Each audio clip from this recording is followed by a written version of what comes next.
Assalamualaikum warahmatullahi wabarakatuh. Waalaikumsalam warahmatullahi wabarakatuh.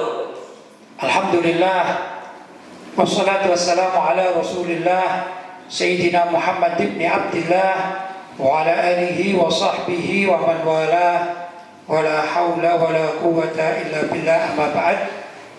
Ikhwani rahimakumullah, alhamdulillah Allah senantiasa memberi kita kesehatan sehingga kita masih dapat melaksanakan kewajiban puasa pada bulan suci Ramadan ini, serta melaksanakan perintah-perintah sunnah di bulan suci Ramadan, yaitu tarawih, tadarusul Quran, dan lain sebagainya. Termasuk malam hari ini kita lanjutkan dengan hadir dalam majlis taklim. Mudah-mudahan apa yang kita laksanakan ini oleh Allah SWT dicatat sebagai amal ibadah yang pahalanya berlipat ganda. Allahumma amin. Malam hari ini, sebagaimana kemarin, kita akan membahas salah satu dari apa yang pernah saya tulis, yaitu terkait dengan larangan bagi umat Islam itu berkata-kata yang jorok atau kotor atau yang tidak pantas ya untuk diucapkan oleh seorang muslim yang baik. Yang Nabi SAW berpesan, min husni islamil mar'i tarkuhu ma la ya'nihi. Termasuk dari kebaikan Islam seseorang itu yaitu meninggalkan sesuatu yang tidak patut untuk dia lakukan. Karena itu kita harus menjaga diri agar keislaman kita ini senantiasa dikasih oleh Allah SWT dengan keislaman yang baik, kemudian dijaga oleh Allah SWT sehingga kelak kita benar-benar digolongkan tatkala di padang mahsyar bersama orang-orang yang baik, yang andai kata berkata senantiasa berkata yang baik. Karena itu termasuk min sunnatir Rasul sallallahu alaihi wasallam. Untuk itu saya persilakan Ustaz Burhan untuk membacanya. Bismillahirrahmanirrahim. Alhamdulillahi rabbil alamin. Wassalatu wassalamu ala asyrafil anbiya'i wal mursalin Sayyidina Muhammadin wa ala alihi wa sahbihi ajma'in. Amma ba'd. Jangan omong jorok. Karya Kiai Haji Lutfi Basri. Sayyidina Abdullah bin Umar radhiyallahu anhu mengabarkan, Rasul sallallahu alaihi wasallam bersabda, surga haram dimasuki oleh orang-orang yang suka melontarkan kata-kata keji, yaitu kotor atau menjijikkan. Hadis riwayat Abu Nuaim. Ya, ini hadis Nabi Sallallahu Alaihi Wasallam yang lain ya, bahwa kata Nabi Sallallahu Alaihi Wasallam, surga itu haram dimasuki oleh orang-orang yang suka mengucapkan kata-kata jorok, kata-kata kotor ya, atau mengumpat, atau menjijikkan ya. Ternyata Allah tidak memperkenalkan, tidak memperkenankan, tidak memperbolehkan orang-orang suka bicara jorok ini untuk masuk surga. Gimana kalau gitu? Susah kita ya. Karena itu masuk khususnya kepada para santri ya, mumpung kalian eranya era belajar ya, di pesantren, dan juga semuanya umat Islam, mumpung kita masih ada di dunia, gak usahlah mengucapkan kata-kata jorok ya, kata-kata kotor, mengumpat, sesuatu yang menjijikkan ya, pokoknya begitulah. Mohon maaf ya, biasanya kata orang sekarang ini nama dunia hewan atau dunia binatang keluar semuanya ya, dan janganlah ya. Apalagi pernah juga ada orang ya yang kadang-kadang masuk televisi, sampai kotoran-kotoran manusia ini masuk di televisi gitu ya, dengan ucapan-ucapannya maksudnya. Mohon maaf ini, saya mau nirukan ini gak bisa, karena gak terbiasa ya. Tapi sampai kotoran manusia ini, namanya ini diucapkan, dan itu disaksikan oleh seluruh orang Indonesia yang ada, mau kecil mau besar. Ini pejabat lagi yang mengatakan ya. Ini yang jelas gak baik. Untungnya dia bukan muslim, untungnya dia kafir ya. Ada kata muslim, naudzubillah min dzalik, termasuk orang-orang yang susah kalau akan masuk surga. Jelas ya? Karena itu janganlah mengucapkan yang demikian. Kita belajar Islam yang baik, berusaha untuk menyampaikan sesuatu yang baik. Andai kata kita misalnya ingin protes pada sesuatu, ya, kita marah dan kita protes karena sesuatu yang tidak pas, ya katakanlah dengan ucapan-ucapan yang baik, gitu, yaitu dengan ucapan yang mengandung syariat, gitu ya. Jangan sampai kita mengucapkan, melontarkan kata-kata yang itu kata-kata itu kalau dipahami oleh awam, bahkan kalangan ulama pun katakan, ucapannya jorok gitu. Ya, orang pendidik dikatakan ada namanya kafir atau munafik atau musyrik atau murtad. Nah, itu ya, itu bahasa agama itu, ya dah. Fulan keluar dari agama, namanya murtad, kan begitu. Fulan ini menyembah Tuhan selain Allah, namanya musyrik. Fulan ini tidak mau agama Islam, namanya kafir. Nah, itu bahasa agama. Ya, tapi mohon maaf misalnya marah dengan mengutarakan monyet, misalnya mohon maaf saja anjing, itu bukan bahasa agama. Janganlah diucapkan oleh seorang muslim yang baik. Auzubillahi min. Dari mohon maaf tadi cuma contoh saja ya, tapi tidak pantas lah seorang muslim mengatakan ini demikian. Jelas ya? Karena akan susah masuk surga. Naudzubillahi min. Lanjut Ustaz. Omong jorok itu bukan ajaran Islam. Jadi hendaklah umat Islam tidak melontarkan kata-kata jorok dalam pergaulannya. Entah itu saat berkumpul dengan masyarakat secara langsung atau saat chatting di dunia maya dan sebagainya. Ya, termasuk ini yang rawan ini dunia maya ini ya. Dunia maya medsos itu paling enak itu ya. Mau mengatakan apa saja. Mungkin ini nama binatang seluruh kebun binatang bisa keluar semua dengan chatting ini ya. Ya, kalau udah marah ini semuanya ini. Mending yang masih bagus-bagus, yang lucu-lucu, misalnya kelinci masih lucu ya. Kan gitu. Tapi yang lain-lain ini lalu bisa masuk semuanya ini. Ini tidak bagus untuk seorang muslim yang beradab, mempunyai akhlak yang baik, bertasawuf, ya ini tidak bagus untuk mengucapkan kata-kata jorok atau juga dunia binatang masuk semua atau apa ya nama-nama ini nama-nama apa namanya anggota tubuh yang nggak bagus ada yang disebut-sebut ya. Maaf wajah ini kalau katakan wajah itu masih bagus. Tapi kalau orang marah ditambahi punyamu saja wajahmu itu ya. Itu dalam bahasa Jawa, ini dalam bahasa Jawa itu namanya rai gitu ya. Rai itu wajah ya dah. Itu kalau orang Jawa marah raimu gitu, itu ya gak bagus. Walaupun ini adalah apa? Wajah ya dah. Begitu dan seterusnya. Naudzubillah min dzalik, janganlah ya dah. Kita ucapkan yang baik-baik. Misalnya marah menggunakan bahasa agama itu lebih baik daripada melontarkan kata-kata yang tidak bagus. Loh, Pak Kiai itu kan wajah itu, ya tapi nggak bagus itu ya. Kalau bikin marah-marah wajahmu itu dan lain sebagainya ya dan seterusnya. Lanjut Ustaz. Allah sangat tidak menyukai kata-kata keji, sebagaimana yang diinfokan oleh Nabi Muhammad SAW. Beliau bersabda, jauhilah perkataan keji, karena sesungguhnya Allah tidak menyukai perkataan keji dan membuat-buat kata keji. Hadis riwayat An-Nasa'i dan Al-Hakim. Ya, jelas Allah SWT tidak menyukai kata-kata yang keji, ya, yang tidak ada dasarnya di dalam agama, tidak ada ajarannya, ya dah. Tapi kalau misalnya marah li'ajlillah karena Allah, kemudian cara marahnya itu dikemas, demikian rupa sampai tidak menentang syariat, ya tidak apa-apa, kan gitu ya. Ya misalnya berdalil, misalnya orang mencuri, bisa ada orang mencuri, mansarok finnar, misalnya dikatakan orang yang mencuri ini calon penduduk neraka. Memang betul, ya. Kehilangan tambah kecuali kalau taubat, kan ada begitu ya. Nah, kalau bahasa-bahasa seperti itu tidak apa-apa. Tapi jangan orang mencuri kemudian dikata-katain dengan macam-macam kata-kata apa tadi, dunia binatang ya, atau kotoran manusia dan segala macam, jangan. Itu lisan kita yang tidak bagus, ya dah. Karena Allah SWT juga berfirman, la yuhibbullahu jahra bisu'in minal qaul illa man zulim. Ya dah.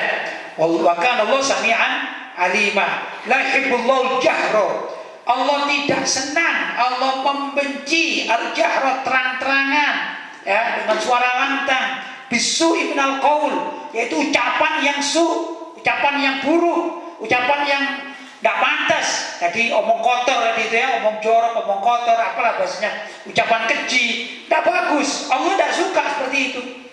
Illa maudzirin, kecuali orang dalam keadaan terdolimi. Kalau menurut para ahli tafsir, bahwa di sini bukan berarti orang yang terdolimi boleh memaki-maki orang yang mendolimi, tidak begitu. Tatkala orang yang terdolimi, al-madlum terdolimi itu terpaksa mengadu kepada pihak pengadilan, maka ditanya, ya. Jadi sebagai ikhbar, sebagai muhabaran, seperti saya tadi itu mencontohkan, bukan saya mengucapkan kata-kata jorok, ikhbar. Ada orang mengatakan maaf seperti anjing, monyet, ada. Ini namanya ikhbar, ya dah. Nah, tatkala seorang terdolimi atau madlum didolimi oleh orang lain, maka dia mengajukan pada pengadilan. Kemudian ditanya, kenapa kamu datang ke sini? Misalnya, ya dah. Pengadilan akan memutuskan kan, ya saya didolimi oleh fulan. Didolimi apa? Saya dikata-katai, misalnya begitu ya. Nah kan tanya, dikata-katai apa oleh fulan? Dia mengatakan saya ini, misalnya tadi itu apa? Monyet, anjing, dan semua binatang di seluruh dunia disebut semuanya, ya kan? Walhasil dia mengadukan, lah itu namanya ilamang dulim, dalam keadaan dia mengadu kepada pengadilan agar pengadilan bisa memutuskan suatu hukum. Itu masih boleh, ya kan, ilamang dulim, ya. Tapi orang yang biasa saling mengumpat, ya ini dua-duanya naudzubillah min dzalik. Kalau satu mengumpat lagi, sama dengan orang membunuh. Satu ingin membunuh ini ingin membunuh juga, ya kan? Dikatakan apa? Al-qatil wa maqtul finnar, kan gitu kan ya? Orang yang mau membunuh dan yang terbunuh bisa di neraka dua-duanya. Kenapa? Karena yang pertama yang mau membunuh kan menyerang. Sedangkan yang mau dibunuh ini juga menangkis dan ingin membalas. Cuman kalah cepat gitu aja, ya kan? Karena kalah cepat terbunuhlah. Sesungguhnya dua-duanya itu punya dendam. Ini punya dendam dengan ini punya dendam dengan ini, maka dua-duanya ini naudzubillah dalam pembunuhan finnar, katanya al-qatil wal maqtul fin. Nah, demikian juga orang mencaci dengan dicaci. Kalau yang dicaci ini membalas, aku kan didolimi, kamu juga seperti itu. Wah, ini sama saja ini ya. Sama saya sekata ini naudzubillah ini dari nggak boleh seperti itu ya. Yang paling baik kalau orang dicaci maki itu ya sabar. Itu paling baik. Ya, orang dicaci maki secara fisiknya, secara kepribadiannya kan tidak berkurang sama sekali. Ya, saya misalnya ya, kebetulan misalnya perut saya buncit misalnya, kata-katain, kamu buncit perutnya, kamu seperti apalah ini. Terus kira-kira kalau saya marah, apa tiba-tiba perut saya nggak buncit gitu? Ya enggak, tetap lah yang buncit tetap buncit, ya sabar sajalah. Itu kan kata orang. Sudah, yang penting saya sehat. Misalnya walaupun saya buncit, misalnya saya bisa bersedekah, saya bisa sholat, saya bisa ibadah. Begitu caranya orang kalau dikata-katain orang lain. Jadi belajar sabar ini yang terbaik. Jelas. Silakan Ustaz. Jika Allah tidak menyukai kata-kata keji, maka Allah akan murka kepada siapa saja yang sering dan membiasakan dirinya untuk meneriakkan perkataan jorok. Barang siapa yang dimurkai oleh Allah dalam hidupnya, maka ia akan diancam masuk neraka. Ya, tadi sudah saya terangkan ya. Allah jelas benci pada kata-kata jorok, menjijikkan, kata-kata kotor, atau apa saja lah istilahnya ya. Maki-maki itu Allah tidak suka. Karena Allah tidak suka, maka susah akan minta masuk ke surganya Allah. Kata Allah, aku tidak suka. Ya sudah, kamu sebelah sana aja, jangan ke surgaku, ke tetangga sebelah. Tetangga sebelahnya surga apa itu? Ya neraka jadinya. Naudzubillah min dzalik. Ya, ini perlu dipahami oleh kita. Jangan saya suka dikata-katain itu saya harus balas gitu. Nah, nafsu ketemu nafsu, ya sudahlah. Akhirnya inna nafsala ammaratun bisu, sesungguhnya nafsu dan nafsunya ini juga ammaratun bisu, sama-sama mengajak pada keburukan, saling mencaci. Naudzubillah min dzalik. Lanjut Ustaz. Rasulullah sallallahu alaihi wasallam bersabda, sungguh Allah tidak menyukai orang yang berkata keji, membuat kata-kata keji, lagi berteriak-teriak di pasar. Ya, berteriak-teriak di pasar. Ini sering terjadi ya, gesekan-gesekan, ya, gesekan kepentingan, gitu ya. langganan, rebutan pelanggan, akhirnya marah-marah, caci maki satu dengan lainnya. Ini juga sering terjadi di beberapa tempat, khususnya di pasar gitu ya. Karena hanya uang 1.000 akhirnya terjadi pertengkaran, naudzubillah min dzalik, sampai caci mencaci, akhirnya tetangga pasar menjadi gak indah kan gitu. Wah, panas-panasan sampai lama-lama bisa dukun-dukunan gitu ya, santet-santetan gitu ya. Naudzubillah min dzalik kan gitu. Itu asal dari apa biasanya? Asal dari perkataan yang jorok, yang menjijikkan, yang menyakitkan hati, kan begitu asalnya. Lanjut Ustaz.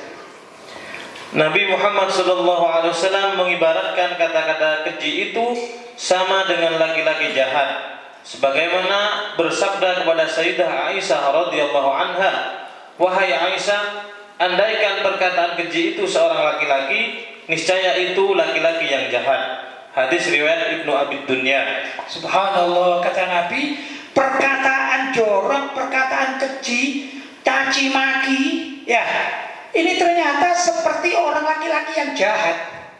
Baik itu yang melakukan itu orang perempuan maupun yang melakukan orang laki-laki, tapi perkataannya itu diibaratkan orang laki-laki yang jahat. Ya namanya jahat gak ada kebaikannya, namanya juga jahat. Ya, namanya penjahat itu pasti tidak bagus. Beda kalau penjahit, wah ini banyak yang bagus Ustaz. Ya, tapi kalau penjahat, naudzubillah min dzalik, mending kita jadi penjahit bil kasri ya, dengan dikasrokan penjahit ya, itu masih bagus ya, karena itu pekerjaan. Tapi kalau penjahat, sama-sama kerja ini, ya dah. Kerja apa kamu? Saya kerja kejahatan. Apa? Mencuri malam hari, ya. Jadi saya ini kalau malam hari itu qiyamul lail, saya tidak pernah tidur. Ngapain? Menggaruk rumah orang misalnya. Itu penjahat namanya ya. Naudzubillah min dzalik. Nah, perkataan keji itu diibaratkan seperti orang laki-laki yang jahat. Namanya laki-laki jahat yang gak ada kebaikannya. Demikian juga dengan caci maki, lontaran kata-kata keji gitu ya, atau ucapan-ucapan jorok atau kotor ya. Ini jelas tidak bagus ya, bagi kita juga tidak bagus. Jelas ya Ustaz? Silakan Ustaz.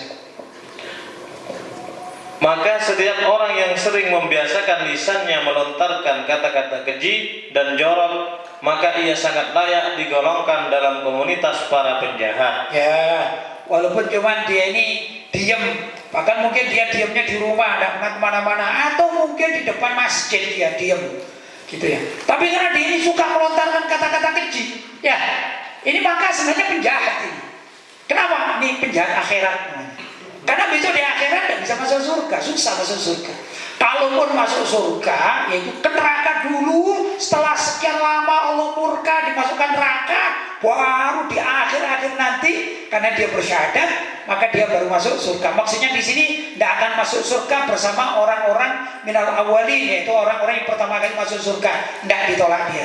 Hei, kamu jangan masuk surga dulu. Oh, itu mulutmu itu mulut bau, mulutmu mulut apa? Jorok, mulutmu mulut kotor, mulutmu mulut keji, mulutmu mulut dan seterusnya ya, karena suka ucapkan kata-kata yang tidak baik ya. Maka kalau dia mau masuk surga, ya Allah, saya kan sudah bersyahadat, saya juga sholat, saya juga zakat, saya juga puasa, saya juga haji ya. Tapi oleh Allah dikatakan, enggak, kamu tidak bisa masuk surga dulu, tidak bisa. Mulutmu itu mulut jorok ya, gak bagus, lisanmu lisan gak baik. Karena itu kamu harus masuk neraka dulu, dicuci di sana, minta deterjen ya di sana ya, di mana? Di neraka, biar mulutmu ini menjadi mulut yang bagus. Maka dimasukkan neraka terlebih dahulu. Berapa lama? Wallahu ta'ala a'lam, terserah Allah SWT. Walaupun pada akhirnya nanti setelah sekian lama masuk di neraka, dia akan diangkat karena dia bersyahadat ya, dia juga sholat gitu. Tapi masuk neraka terlebih dahulu, itu namanya ya, tidak akan masuk surga terlebih dahulu, tapi mampir atau singgah di neraka. Naudzubillah min dzalik. Jelas, lanjut. Contoh kata-kata jorok yang sering dilontarkan pada pergaulan antara lain semisalnya goblok, kurang ajar, dan sebagainya. Ya, misalnya marah-marah itu ya, woi kamu goblok, misalnya itu, woi kamu kurang ajar, kayak gitu-gitu dan lain sebagainya, masih banyak ya. Ya, misalnya contoh ya, kayak kemarin contoh, nah ada orang yang pakai jenggot seperti Ustaz ini kan, ganteng luar biasa Ustaz ini ya, pakai jenggot. Wah, kamu berjenggot goblok misalnya gitu. Ya, kamu berjambang goblok, semakin panjang jenggotmu semakin goblok misalnya kayak gitu. Ini pelakunya ini mulutnya memang ya mulut kotor, mulut jorok, mulut sini. Susah masuk surga Ustaz orang gini-gini. Karena itu janganlah meniru akhlak yang seperti itu. Nauzubillah min dari ya. Atau juga ya tadi yang sudah gak enak lah diulang-ulang lagi mencontohkan ya, nama binatang masuk, nama kotoran masuk, nama ini masuk. Itu yang sering dilakukan di sekitar masyarakat ya, itu begitu. Janganlah kita sebagai orang yang belajar ilmu, ayo kita belajar menata lisan kita, ya dah. Dalam menulis juga begitu, ya dah. Ini adik-adik santri juga begitu. Kadang-kadang kalian ya mungkin di sini belum membawa WhatsApp, belum membawa HP. Tadi di rumah suatu saat sudah punya HP. Jaga, jangan sampai walaupun dengan teman. Ya, kayak ini Ustaz tadi dengan Ustaz Burhan ini kan berteman ya.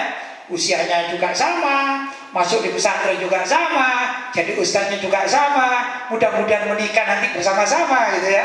Nah ini kalau misalnya lagi nggak sinkron misalnya, itu dalam satu grup atau dalam WhatsApp, gak usah marah-marah kemudian kirim ngata-ngatain atau info kamu itu begini, kamu seperti itu, jangan. Sudah, kamu gak suka misalnya ini hari ini lagi konflik ya diam saja lah. Itu begitu. Kalau nggak bisa selesaikan dengan baik-baik, ya mending diam, gak usah. Kamu itu memang begitu, dasar kamu apa tadi, goblok kamu, kurang ajar kamu, ini sering terjadi di kalangan masyarakat. Ternyata jempol atau ibu jari ini membawa seseorang bisa masuk neraka ini gara-gara chatting. Ya, naudzubillah min. Karena itu mari kita jaga, khususnya sekarang pada bulan suci Ramadan. Mudah-mudahan apa yang saya sampaikan ini ada manfaatnya, bisa mengingatkan kita menjadi orang-orang yang hatinya diberi oleh Allah SWT, hati yang lentur, hati yang sabar, hati yang rahmah, hati yang lemah lembut, sehingga tidak mudah ucapan dalam lisannya ini terjerumus kepada ucapan-ucapan yang jorok, ucapan-ucapan yang keji, ucapan-ucapan tidak pantas. Paling tidak sebagai penutup tadi di awal saya katakan Nabi SAW bersabda, min husni islamil mar'i tarkuhu mara, yakni termasuk dari kebaikan Islam seseorang itu kualitasnya, standarnya adalah meninggalkan sesuatu yang tidak pantas dilakukan oleh seorang muslim yang beriman. Jelas ya? Baik, saya persilakan Ustaz Hadi kalau ada pertanyaan, mungkin sudah masuk, monggo Ustaz. Alhamdulillah Pak Kiai, ini sudah ada beberapa pertanyaan yang masuk pada malam hari ini. Baik. Yang pertama, pertanyaan dari hamba Allah. Sebelumnya izin bertanya Pak Kiai, menurut Pak Kiai, menikah tanpa direstui orang tua hukumnya bagaimana Pak Kiai? Menikah tanpa direstui orang tua. Kalau kita bicara fikih, jadi begini ya, hukum itu ada standarnya, standar fikih itu satu. Kedua, hukum itu ada standar tasawuf atau akhlak, adab sopan santun ya. Hukum fikih itu begini, misalnya hukum fikih ini yang lebih mudah saya katakan ya, seorang laki-laki itu wajib menutup aurat ya. Aurat laki-laki di mana batasnya? Antara lutut dengan pusar ya, lutut ke bawah sedikit sama pusar ke atas sedikit begitu ya. Jadi kalau misalnya saya sholat hanya menutup bagian yang wajib saja, itu sah menurut fikih. Tapi kalau kita bicara hukum menurut tasawuf atau akhlak atau adab sopan santun, ya dah, jelas tidak pantas. Maka orang yang tidak darurat ini kok fikihnya saja dilakukan, misalnya sholat mengikuti hukum fikih, ya kan? Dia tidak darurat, bener, sholatnya sah, tapi tidak diterima oleh Allah. Jadi bisa tidak diterima. Atau begini, saya sekarang ini kan sedang dalam keadaan mengaji. Kalau saya hanya mengandalkan hukum fikih saja, maka boleh dong, saya lepas baju, ya dah, gitu ya. Nggak pakai baju di sini, yang penting aurat saya tertutup. Kira-kira pantas nggak? Wah, ini yang ngaji bisa pulang semuanya itu ya, kan gitu ya. Kalau ada orang begitu mengaji, wah jangan-jangan ini agak gila ya, kan gitu akhirnya orangnya. Ini karena apa? Nah, kalau tidak dalam keadaan darurat, maka hukum fikih itu berlaku. Kalau dalam keadaan darurat maka hukum fikih itu bisa berlaku. Tapi dalam keadaan tidak darurat, ya, maka hendaklah setiap orang Islam yang baik itu melaksanakan hukum dengan tinjauan tasawuf atau akhlak. Jelas? Baik. Sekarang pertanyaan tadi, gimana orang menikah tanpa restu orang tua? Ya, saya katakan menurut hukum fikih, ya, itu sah kalau tahu tata caranya. Baik itu di KA, di bagian calon mempelai laki, ya, maupun mempelai perempuan. Calon perempuan ini. Kalau calon laki-laki, andai kata tidak direstui orang tua, ya tidak ada kewajiban karena nggak ada wali kan istilahnya. Yang penting ada wali perempuan, ya, kemudian ada saksi, ada ijab kabul, ya, dan lain sebagainya. Tidak harus ada bapaknya si laki, ya, gitu, atau ibunya si laki. Itu menurut fikih, ya dah. Sah atau tidak sah? Sah. Sebenarnya gimana kalau calon wanitanya tidak direstui orang tua? Masih ada jalan menurut fikih. Ada jalan, ya. Misalnya andai kata ada keluarganya yang jadi ahli nikah, wali nikah itu masih mau menikahkan, itu masih sah, ya. Atau andai kata dari keluarganya ini takut semuanya kan, karena takut pada orang tuanya, ya. Apalagi kalau disumpahin misalnya sama orang tuanya, aku gak ridho kalau siapa saja jadi wali misalnya, maka si wanita itu masih berhak menikah tanpa izin dan restu orang tua. Itu caranya dengan wali hakim. Pergi ke KUA, nanti diurus oleh KUA. Itu secara fikih sah. Secara fikih ya, sah. Tapi begini, menurut adab sopan santun, akhlak, ya, kemasyarakatan, ini jelas anak yang tidak punya adab sopan santun. Ya, mungkin dalam bahasa kasarnya tadi dikatakan mungkin ini tergolong anak kurang ajar lah gitu ya. Atau tergolong anak durhaka, gitu ya. Ya, kenapa? Wong ada orang tuanya kok. Ya, ada orang tuanya kok mau menikah lari gitu ya.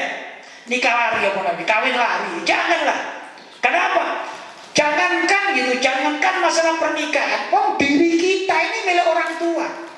Suatu saat Nabi Shallallahu Alaihi Wasallam dilapori lah, ya, dilapori oleh seorang laki-laki, katanya, wahai Rasulullah, gitu ya, ayah saya semalam itu menghabiskan uang saya, menghabiskan barang saya, katanya.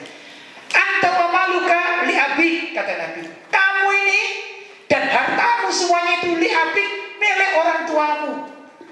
Jadi jangankan misalnya, jangankan kuemu dimakan, kamu pun perlu dimakan sama orang tuamu. Barangkali begitu, ya. Ini kiasannya dan kinaya kiasan. Maksudnya kita ini milik kedua orang tua kita. Loh, kok bisa menikah tanpa restu itu? Namanya kan tidak bagus ini, ya dah. Golil adab atau tidak bagus, ya, tidak punya adab sopan santun, kan begitu. Kecuali nih ya, kamu memang dipaksa sama orang tuanya menikah dengan orang yang memang rusak. Misalnya ada perempuan, ya, ada perempuan, anaknya ya, harus atau dipaksa menikah dengan seorang laki-laki yang ahli judi.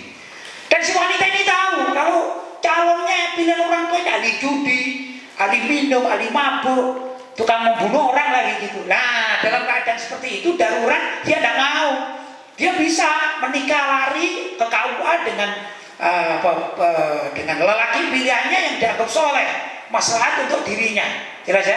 Itu kalau kalau dipaksa oleh orang tuanya untuk melakukan sesuatu yang keluar dari syariat, termasuk dipilihkan laki-laki yang laki-laki itu jahat gitu loh, kurang lebih, ya kan? Tapi biasanya yang sering terjadi itu nggak begitu. Si anak punya pacarnya ini sudah kadung jatuh cinta, ya, sama jatuh cintanya, tapi menurut orang tuanya kurang pantas, entah macam-macam kurang pantasnya, akhlaknya kurang baik, terhadap orang tua kurang baik.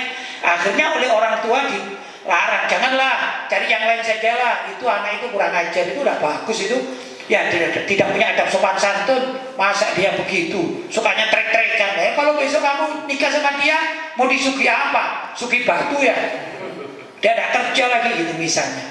Tapi si perempuan ini nekat, Ya, saya sudah kadang jatuh cinta, sudah cinta saya ini cinta sejati dan segala macam. Akhirnya lari kayak gini. Nah, seperti ini yang nggak bagus.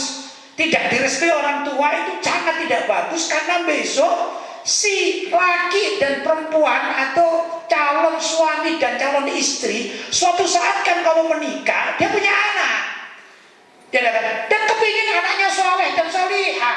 Loh, kalau dirinya aja nggak soleh, nggak taat sama kedua orang tuanya, bagaimana akan mempunyai anak yang soleh dan solihah? Kemudian minta doa lagi. Pak kepala KUA mestinya doakan saya agar samawat. Apa samawat itu? Sakinah, mawaddah, warahmah. Wah, kamu naik nikahnya nikah lari, orang tuamu bertentangan sama kamu minta samawat, ya enggak? Ya susah kan gitu. Kenapa? Karena pasti nanti setiap suami istri itu akan memenuhi atau terjadilah di antara keduanya itu adaptasi yang agak sulit, sehingga perlu bantuan orang tua. Begitu tuh pasti. Bantuan orang tua, bantuan keluarga, dan lain sebagainya. Ya dah. Jadi keluarga ini sangat penting dalam pernikahan, jangan diabaikan. Nah, menurut saya begini, menikah yang bagus adalah menikahkan dua pasang calon suami istri dan dua pasang calon keluarga suami istri.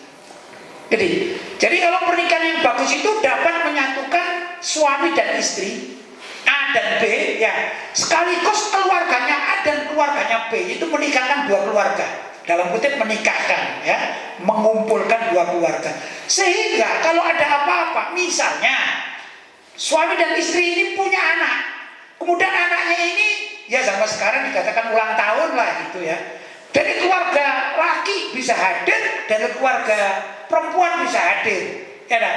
Kemudian kalau laki-laki anaknya ini khitan misalnya, ya dah.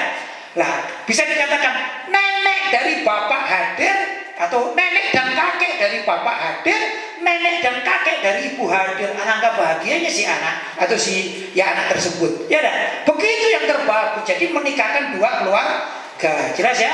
Jadi itulah yang dianjurkan oleh para ulama, dan juga pernah suatu saat ada sahabat, saya tidak menyebut nama, ada sahabat yang menikah dengan wanita yang mertuanya nggak suka. Jadi bapaknya sahabat ini ya seorang sahabat juga, ya. Saya sebutkan misalnya Ustaz Burhan itu sama ayahnya itu sama-sama sahabat. Ternyata Ustaz Burhan ini menikahi dengan wanita yang tidak disukai oleh ayahnya. Kemudian lapor kepada Rasulullah. Kata Ustaz Burhan, ya Rasulullah, kenapa ya saya nggak suka dengan istri saya ya, gitu ya, nggak suka itu hubungannya maksudnya. Langsung kata Nabi, kalau kepingin selamat kamu, gitu, intinya ini terjemahannya, kalau kepingin selamat kamu ceraikan, kamu taat sama bapakmu, gitu. Jadi itu yang diajarkan di dalam dunia akhlak, ya. Jadi menghormati orang tua jauh lebih baik daripada memenuhi kepentingan diri sendiri. Jelas ya? Lanjut Ustaz, masih ada ya? Pertanyaan berikutnya, Kiai. Baik. Kiai, bagaimana hukumnya sholat menggunakan masker? Karena kan ada bagian yang tertutup ketika sujud. Terima kasih sebelumnya. Ya, ini terkait dengan COVID-19 ya. Begini ya, menurut Imam An-Nawawi radhiyallahu taala anhu, ya.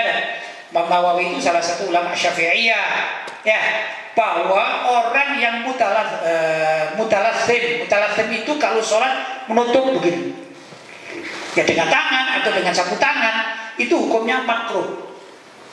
Jadi tidak sampai membatalkan sholat, karena hukumnya makruh, bukan haram. Nah, dalam keadaan darurat seperti sekarang ini, lockdown atau isolasi atau COVID-19, virus corona ya dan sebagainya ini, maka boleh jadinya pakai masker menurut mazhab Syafi'i yang dikatakan oleh Imam An-Nawawi. Jelas ya? Ini di dalam kitab Majmu' juz 3 halaman 179. Ya, begitu Ustaz. Jelas ya? Jadi intinya apa? Boleh, tapi makruh. Andai kata tidak di dalam keadaan darurat seperti sekarang, ya nggak usah lah. Tapi dalam keadaan darurat, ya gimana lagi? Dan kita saksikan kan di masjid-masjid orang-orang kita, ya di Indonesia ini yang daerahnya daerah zona merah, berangkat ke masjid, ya itu pakai penutup kan begitu ya. Ada kan zona pun masih macam-macam itu ya, ada yang berat, ada yang tidak berat kan gitu ya. Atau sebagian orang-orang keluar kemudian sholat, bahkan juga di rumah-rumah kita juga menggunakan masker kan gitu ya.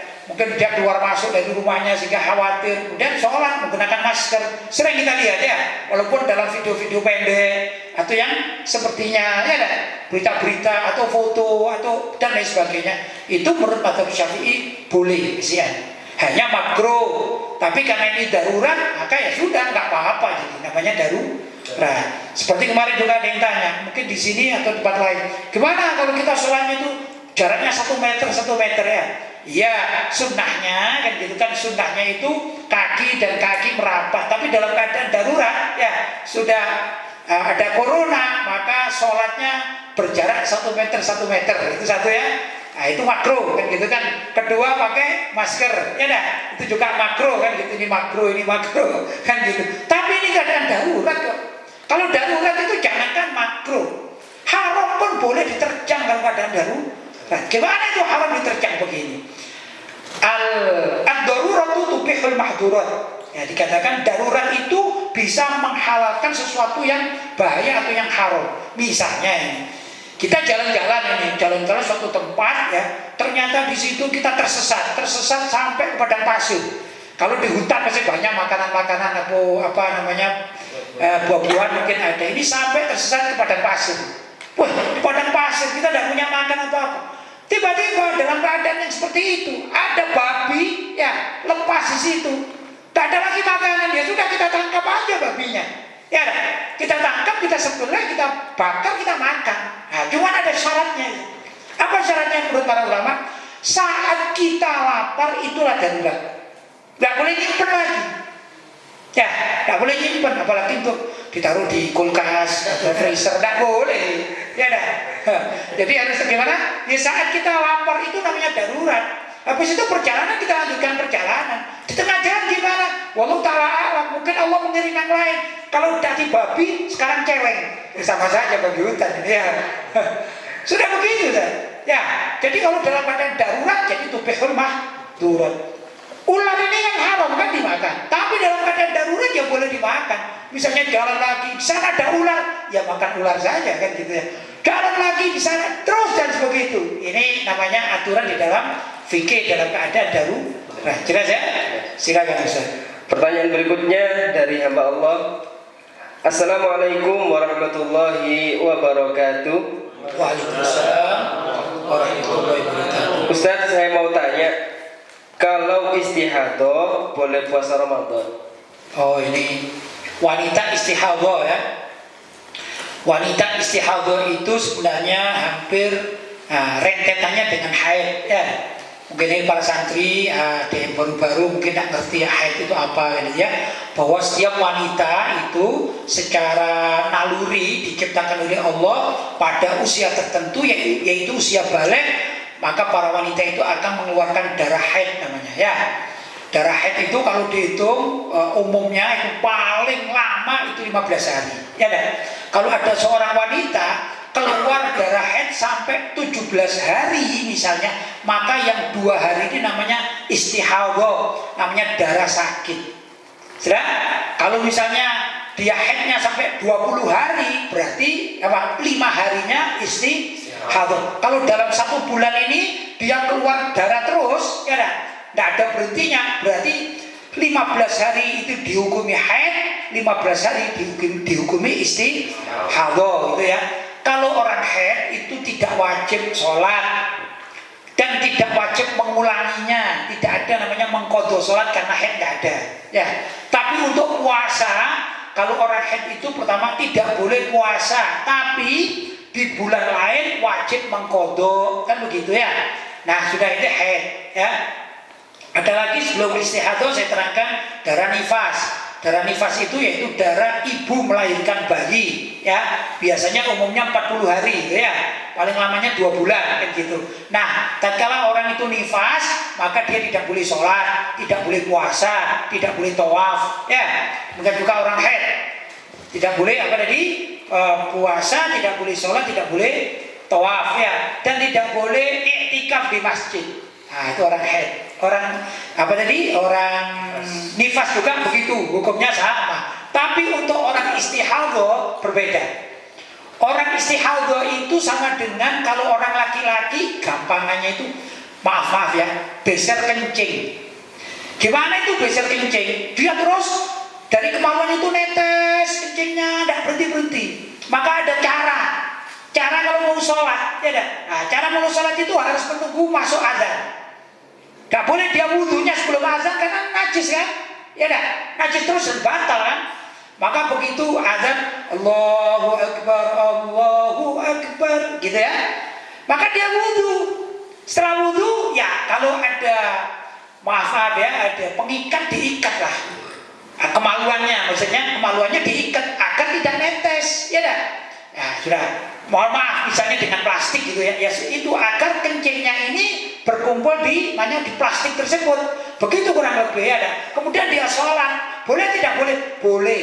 Ya, karena dia dalam keadaan sakit. Sudah, itu namanya sakit beser, namanya beser kencing namanya. Ya, itu gambarnya. Orang istihadah sama dihukumi dengan beser kencing. Ya, jadi wajib sholat, wajib sholat dan wajib puasa. Begitu orang istihadah. Cuman menurut Imam An-Nawawi radhiyallahu taala anhu di zaman dahulu itu kalau orang dalam keadaan istihadah, ya, dalam istihadah, kalau mau sholat dan juga di siang hari dia dalam keadaan puasa. Ini namanya puasa ya, dalam keadaan puasa.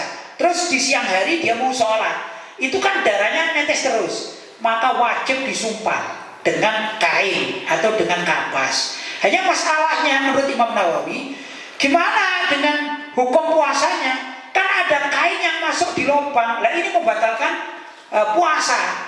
Maka menurut Imam Nawawi radhiyallahu taala anhu, kalau di saat siang hari dia akan sholat dalam keadaan istihadah dan dia puasa, maka tidak boleh dimasukin kain ya, tapi cukup diikat itu ya sini saja, nempel saja, baru dia boleh. Ini hukumnya seperti orang kencing tadi itu.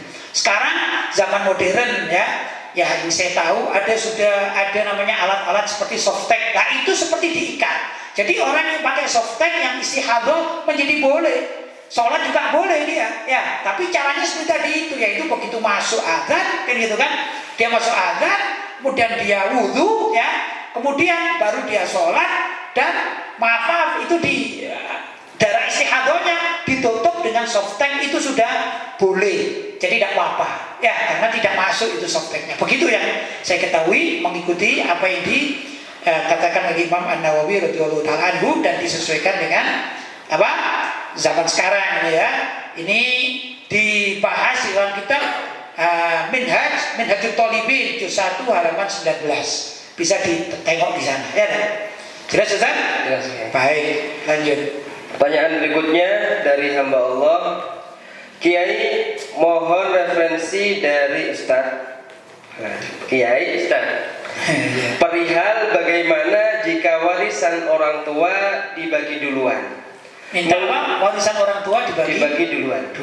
Oh ya, terus mengingat orang tua sudah sangat uzur dan anak-anaknya tidak berani menyinggung harta orang tua. Padahal ada sebagian anak-anak yang sudah kurang mampu dalam ekonomi. Yang kurang mampu dalam ekonomi. Sedangkan orang tua berpegang pikiran jika dibagikan warisan mendoakan kematian orang tuanya. Padahal berpikiran anak-anaknya supaya bagian harta nanti bisa diinfakkan untuk amal jariahnya orang tua. Jazakumullah khairan. Anaknya berpikiran, ini hartanya ayah aja dianggap ayah ya, ayahnya kaya, punya harta 1 miliar. Mestinya ini loh, rumah saya ini anggap saja harta 1 miliar gitu misalnya itu ya, nilainya 1 miliar gitu ya. Kemudian kata si anak gini, ini perlu dibagi sekarang ini, nanti kita bisa menginfakkan sesuatu untuk ayah kita, kan gitu kan ya. Itu maksudnya. Terus minta solusi, gimana? Ada tidak dalil yang boleh membagi warisan tatkala orang tuanya masih hidup? Begitu itu maksudnya. Nggak ada jalan, nggak ada dalil yang memperbolehkan. Haram, nggak boleh. Itu harta orang tua. Wong orang tuanya yang cari harta kok. Ya anaknya wajib cari harta sendiri. Bahkan harta anak yang tadi saya terangkan. Misalnya Ustaz Burhan ada sama orang tuanya. Ustaz Burhan ini bekerja dapat 1 bulan berapa Ustaz, misalnya 3 juta. 3 juta diambil orang tuanya aja sah kok itu ya dah. Kok Ustaz Burhan misalnya mau minta hartanya orang tua dilorot, ya tidak boleh, diporoti ya kan sekarang, tidak boleh, ya tidak. Itu apa? Milik orang tua. Itu bukan hak anak. Jadi harta orang tua bukan haknya anak sama sekali. Sudah? Harta orang tua, orang tuanya bebas mau diapain saja sama orang tuanya. Jadi oleh orang tuanya mau dijual semuanya rumahnya, misalnya dijual boleh. Misalnya orang tua ini punya tadi ya rumah ini harga 1 miliar. Misalnya saya ini ya, saya jual rumah saya 1 miliar, uangnya saya pegang ini uangnya. Kebetulan Ustaz Burhan bangun pondok atau bangun masjid di rumahnya. Ini Ustaz Burhan 1 miliar, ambil tuh selesaikan. Boleh tidak? Boleh. Anak tidak boleh protes karena itu bukan haknya anak. Jelas? Bukan haknya anak. Nah, tidak boleh protes. Kapan anak itu bisa memiliki harta orang tuanya? Tatkala orang tua meninggal dunia. Nah itu baru selesai. Ayahnya meninggal, itu barulah berpindah tangan menjadi harta waris. Itu ya. Jadi lucu kalau ini minta apa namanya? Minta dalil untuk boleh dibagi dulu, nggak boleh. Kalau ayahnya pelit ya nggak apa-apa, itu ayahmu. Walaupun pelit tetap ayahmu itu. Ya dah. Kamu aja belum tentu nggak pelit kok sama anak-anaknya kan begitu. Jelas ya. Kata Nabi SAW, al-hikul faraid bi ahliha.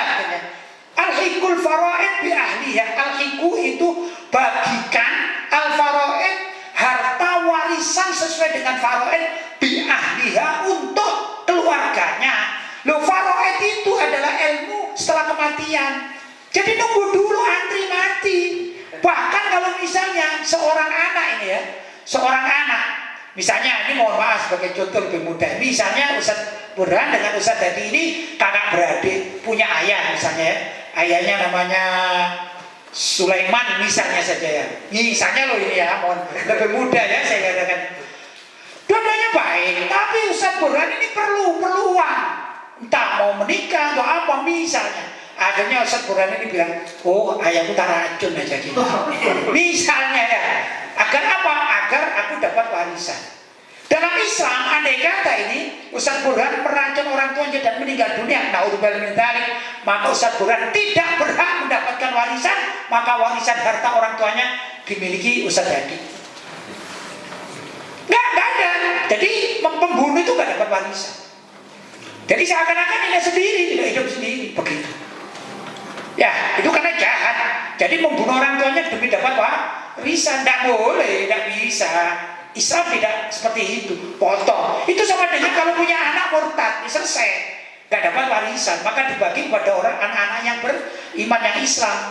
Ada misalnya anaknya punya anak, satu bapak punya anak 5, ya laki-laki semua lah, lebih mudah ya. Kemudian yang satu ini murtad karena menikah dengan wanita kafir, murtad.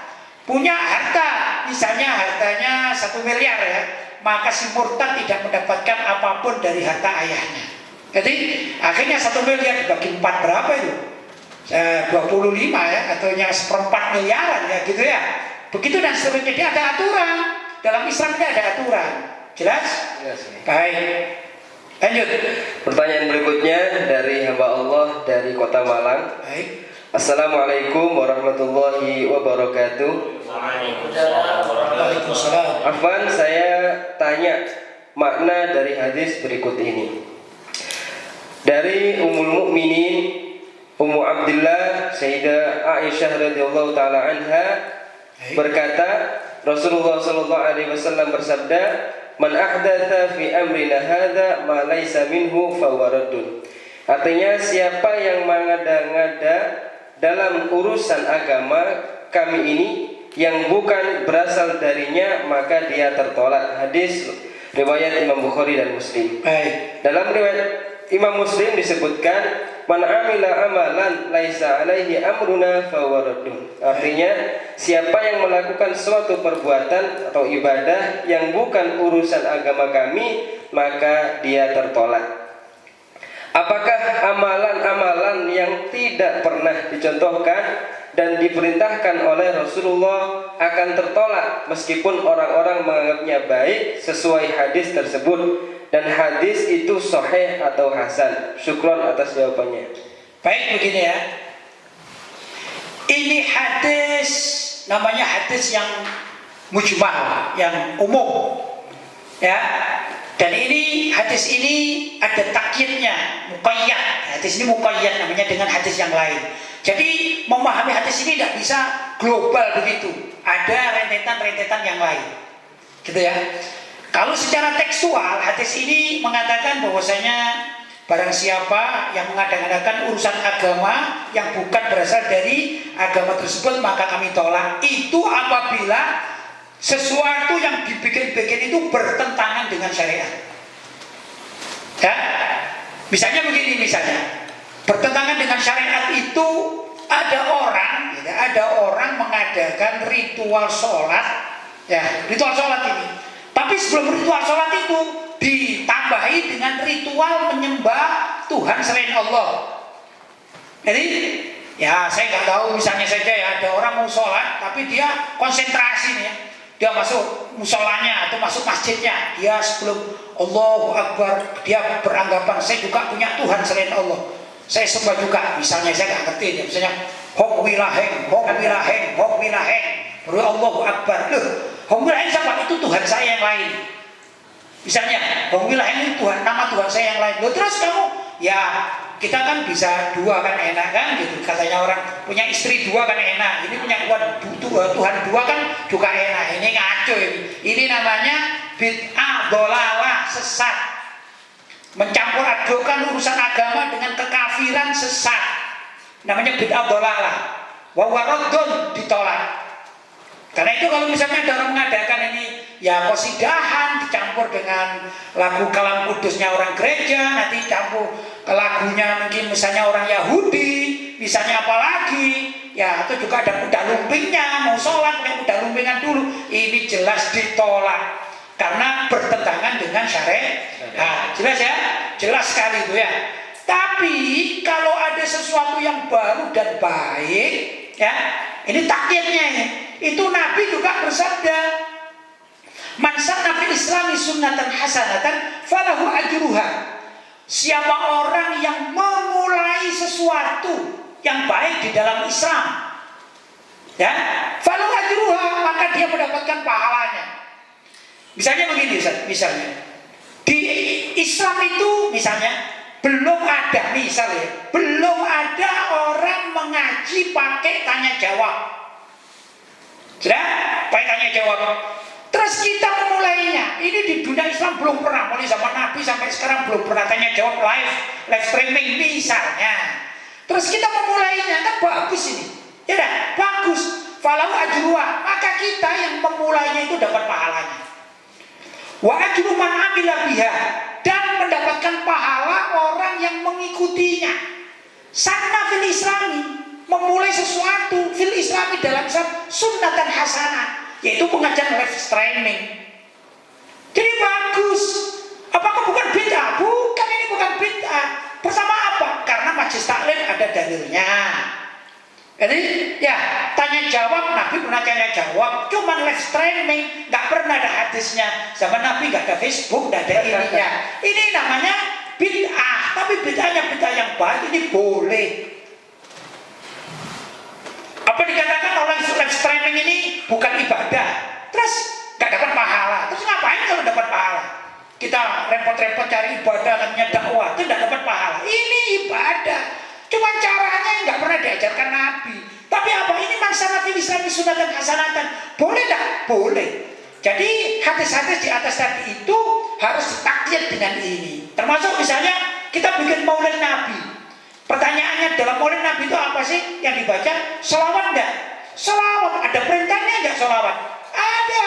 Innallaha wa malaikatahu yusholluna 'alan nabi ya ayyuhalladzina amanu shollu 'alaihi wa sallimu taslima. Nah, di situ sholawat. Ya enggak? Satu. Setelah sholawat di situ ada bacaan Quran enggak biasanya? Ada bacaan Quran. Ada perintah dari Allah? Ada.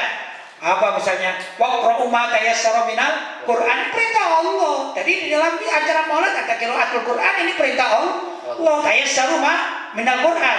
Faqra'u ma tayassara minal Quran, bacakan sedikit dari ayat-ayat Al-Qur'an. Kan gitu. Qori-qori itu. Ya kan itu acara maulid kita kan begitu. Ada sholawat. Kemudian rawi itu apa sih isinya?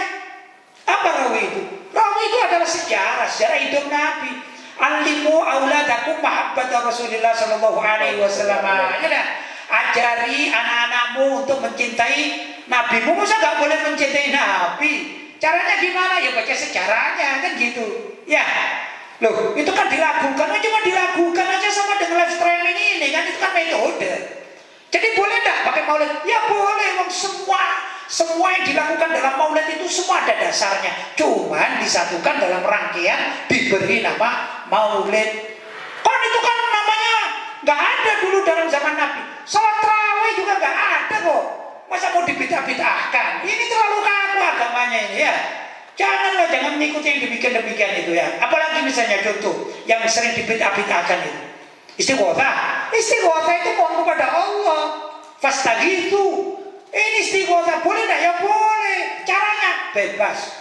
Begitu menurut Ahlussunnah wal Jamaah. Yang penting enggak ada kemaksiatan. Tapi kalau istighosah didahului oleh dangdutan erotis, lah ini namanya maksiat. Harus dibuyarkan itu ya. Begitu saja. Jadi tidak mutlak bahwasanya ini kan enggak pernah dilakukan oleh Nabi. Tahlil misalnya. Katanya gini, apa pernah Nabi ditahlili? Saya katakan bukan Nabi ditahlili, Nabi perintah tahlil kok. Nabi yang perintah. Loh apa zaman Imam Syafi'i? Loh Imam Syafi'i itu kapan? Nabi yang perintah tahlilan. Apa sih arti tahlilan Ustaz? Baca la ilaha illallah kan? Kalau orang mengatakan tahlilan haram berarti dia bukan muslim Ustaz. Karena loh tahlilan itu apa? Baca la ilaha illallah. Masa baca asyhadu an la ilaha illallah dikatakan haram? Itu ngaco namanya. Nah, tapi tahlilan yang kita fahami itu adalah bacaan Yasin untuk mayit. Setelah baca Yasin ditambah doa-doa. Nabi pun mendoakan mayit, ya dah. Nabi juga perintah Iqra'u Yasin ala mautakum, bacakan surat Yasin untuk mayit kalian. Perintah Nabi. Walaupun misalnya Imam Syafi'i, Imam Bukhari, imam yang lain, bahkan Imam Samudra misalnya. Tidak lakukan, tidak masalah itu. Yang penting Nabi perintah. Kalau kita melaksanakan perintah Nabi kok, masa Nabi salah? Kalau metodenya bagaimana ya kreasi kita, tidak masalah. Seperti sholat tarawih, ya kreasi kita tidak masalah. Begitu Ustaz. Ini baru orang yang benar-benar memahami hadis-hadis Nabi dengan tidak sembarangan. Tapi kalau sembarangan, wah ini apa tadi man ahdatsa fi amrina hadza ma laysa minna fa huwa berarti maulid Nabi tidak pernah diajarkan zaman Nabi. Itu adalah bid'ah dhalalah. Orang tahlilan itu bid'ah dhalalah. Ya maklum ngajinya belum sampai ke sini Ustaz. Belum baca man sanna fil islami sunnatan hasanatan. Belum tahu hadis ini. Jelas ya? Jadi jangan kaku lah beragama ya dah. Alhamdulillah Ahlussunnah wal Jamaah atau Aswaja ini lentur dan kita semuanya tahu dalilnya. Insya Allah amalan Ahlussunnah wal Jamaah sejak zaman dahulu kala sampai sekarang semuanya ada dalilnya Ustaz. Ya, cuman kadang-kadang kita ini rajin mencarinya atau malas. Ini problem dari kita sendiri, ya dah. Tapi ulama-ulama sudah mengumpulkan semua hal-hal yang sudah dianggap baik oleh ulama-ulama Ahlussunnah wal Jamaah, semua ketemu dalilnya. Ya, yang dianggap baik disepakati kebaikannya, ya dah. Bukan yang mungkarat.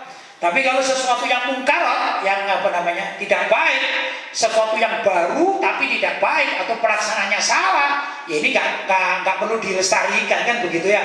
Misalnya begini, ayo kita mengadakan maulid Nabi. Kalau sekedar selamatan ya tidak masalah. Kalau sekedar bagi-bagi telur tidak masalah. Tapi misalnya kita bikin maulid Nabi agar kita mendapatkan telur yang banyak, ayo kita merampok telur di mana saja berada. Ini jelas mungkarat karena ada tindakan yang haram tadi itu, merampok, mencuri tadi itu kan bukan itu ajaran Nabi kan. Tapi kalau masyarakat kadang-kadang membuat hiasan-hiasan dari telur, kadang dari apa, ya selagi tidak ada maksiat di situ ya boleh-boleh saja. Jelas ya. Jadi standarnya itu ada maksiat atau tidak ada maksiat di dalam acara tersebut yang dikemas begitu. Selagi tidak ada maksiat maka boleh. Kalau ada maksiat maka yang maksiat itu yang nggak boleh. Jelas ya? Baik, ada lagi Ustaz? Sudah selesai. Sudah selesai. Alhamdulillah malam hari ini sudah kita selesaikan. Mudah-mudahan apa yang saya sampaikan ada manfaatnya, bisa membantu pada siapa saja yang memerlukan, tentu sesuai dengan pemahaman yang saya baca ya dan saya pahami. Mudah-mudahan bermanfaat. Mungkin ada hal yang kurang tepat, saya mohon maaf yang sebesar-besarnya, dan mungkin juga ada kesalahan saya tetap bersedia untuk diberi masukan-masukan, tapi dengan cara yang baik ya, dan kita diskusi keagamaan, tapi sekali lagi sesuai standar Ahlus Sunnah wal Jamaah, atau di Indonesia disingkat dengan aswaja ya dah. Tapi kalau kita diajak untuk memperdebatkan aliran lain, akidah lain, ya adalah percuma kita berdebat, ya dah. Percuma berdebat dengan aliran-aliran lain, ya percuma, nggak ada manfaatnya, begitu ya. Jadi saya mau menjawab asalkan yang bertanya benar-benar dari kalangan Ahlussunnah wal Jamaah. Jelas? Ya itu saja dari saya. Hadza ma aqulu lakum wal 'afwu minkum. Wassalamualaikum warahmatullahi wabarakatuh. Waalaikumsalam.